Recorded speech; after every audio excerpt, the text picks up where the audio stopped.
짱이가 좋아하는 랜덤 게임 게임 스타트. Assalamualaikum warahmatullahi wabarakatuh. Halo semuanya, saya Goni Makamalia Azahel dengan nomor NIM 25010034112 dari kelas 2025A. Video ini saya buat bertujuan untuk menyelesaikan tugas individu 4 psikologi pendidikan. Materi yang saya ambil adalah bimbingan dan konseling. Jadi, video ini akan mengajak kita semua untuk melihat bagaimana sih bimbingan dan konseling itu bekerja, bukan hanya sebagai layanan di sekolah, tetapi sebagai fondasi kesejahteraan psikologis. Selama ini BK sering dipersepsikan sebagai uang pemanggilan, penuh intimidasi, negatif, penuh masalah. Banyak siswa yang kalau dengar kata BK itu langsung mikir, wah pasti ada masalah. Padahal, literatur menjelaskan hal sebaliknya. Gibson dan Michelle menyebut BK itu proses sistematis untuk membantu peserta didik. Membantu peserta didik dalam apa? Membantu peserta didik dalam memahami diri, membuat keputusan, berkembang secara optimal. Jadi, BK itu bukan ruang intimidasi, tapi ruang untuk tumbuh. Kalau kita melihat pendekatan humanistic Rogers, konseling itu berakar pada hubungan yang hangat dan menerima. Rogers mengatakan bahwa perubahan terjadi saat individu merasa diterima padanya. Inilah dasar mengapa layanan BK itu harus menjadi ruang yang aman. Menjelaskan Pertama, kita akan membahas esensi bimbingan dan konseling. Apa sih bimbingan dan konseling?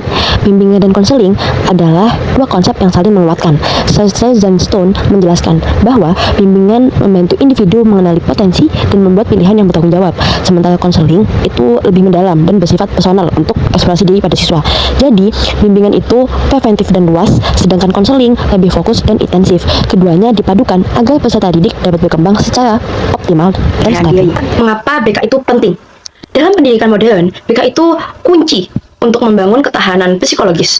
Seligman dan Csikszentmihalyi itu memperkenalkan psikologi positif, yang dimana menekankan kekuatan dan kebahagiaan manusia, bukan hanya masalahnya.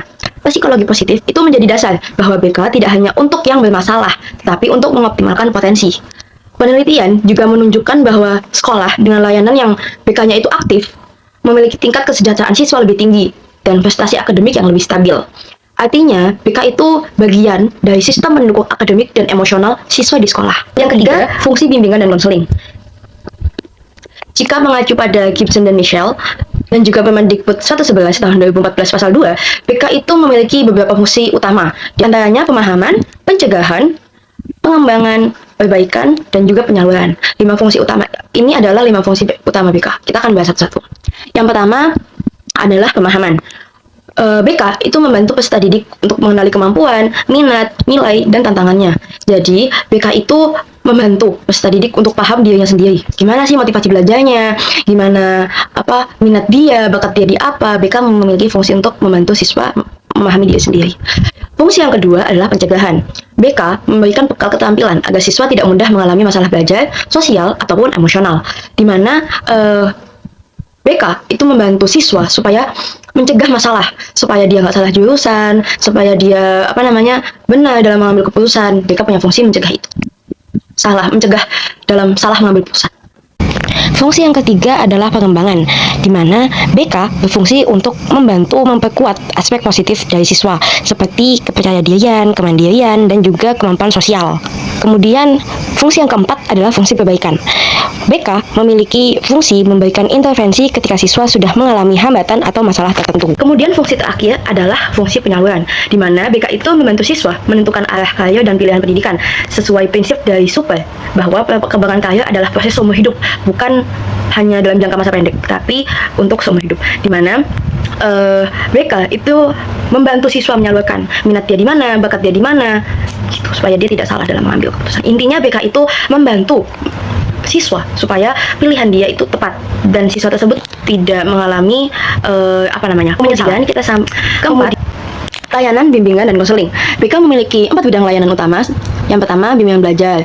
Yang kedua, bimbingan pribadi dan emosional. Ketiga, bimbingan sosial. Yang keempat, bimbingan karir. Kita akan bahas satu-satu. Yang pertama, bimbingan belajar. BK membantu siswa mengenali cara belajar yang efektif, terus juga membantu bagaimana mengatur waktu dan memahami proses belajarnya sendiri. Flavel menjelaskan bahwa metakognisi itu adalah kesadaran terhadap cara berpikir, di mana itu tuh sangat penting agar siswa dapat mengontrol strategi belajar yang sesuai. Yang kedua, bimbingan pribadi dan emosional. Remaja itu menghadapi perubahan emosi yang kompleks. Dari prinsip CBT itu menjelaskan bahwa pikiran memengaruhi perasaan. Jadi konselor itu membantu siswa mengatasi pikiran negatif, mengembangkan. Jadi, konselor itu membantu siswa untuk mengatasi pikiran negatif, mengembangkan regulasi emosi, dan juga membantu kepercayaan diri. Layanan ini itu memberikan ruang aman bagi siswa yang mengalami tekanan, baik itu dari keluarga, kecemasan sosial, atau masalah identitas.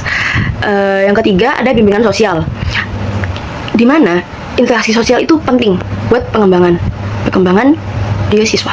Di mana Bandura itu menjelaskan bahwa perilaku itu banyak dipelajari melalui pengamatan lingkungan sekitar. Jadi BK itu membantu untuk mengembangkan empati, komunikasi, dan penyelesaian konflik agar siswa itu mampu berrelasi dengan sehat. Terakhir, bimbingan karir. Perkembangan karir adalah proses panjang yang dipengaruhi pengalaman hidup.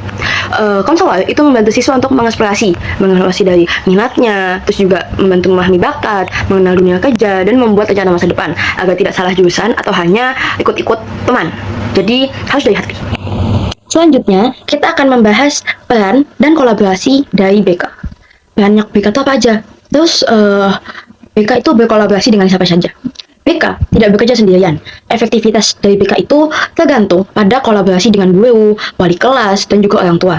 Kalau kita lihat dari teori ekologinya Bronfenbrenner, perkembangan anak itu dipengaruhi banyak sistem, seperti keluarga, sekolah, dan lingkungan sosial. BK berperan untuk menghubungkan semua sistem ini. Dalam Permendikbud 111/2014, BK itu mencakup 4 komponen utama, yaitu layanan dasar, layanan responsif, perencanaan individual, dan dukungan sistem.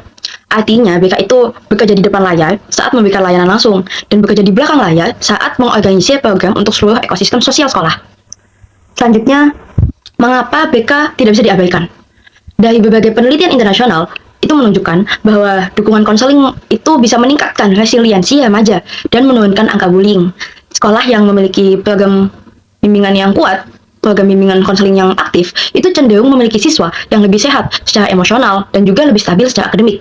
Ini membuktikan bahwa BK itu bukan sekedar pelengkap, tapi investasi jangka panjang bagi kesejahteraan siswa. Kesimpulan dari video ini adalah bimbingan konseling itu ruang bagi peserta didik untuk mengenal dirinya, menemukan kekuatannya, mencari motivasi belajar, mengelola emosi, dan juga merancang masa depannya. Kalau pendidikan itu proses memanusiakan manusia, maka BK adalah salah satu pendekatan yang paling manusiawi dalam sistem pendidikan.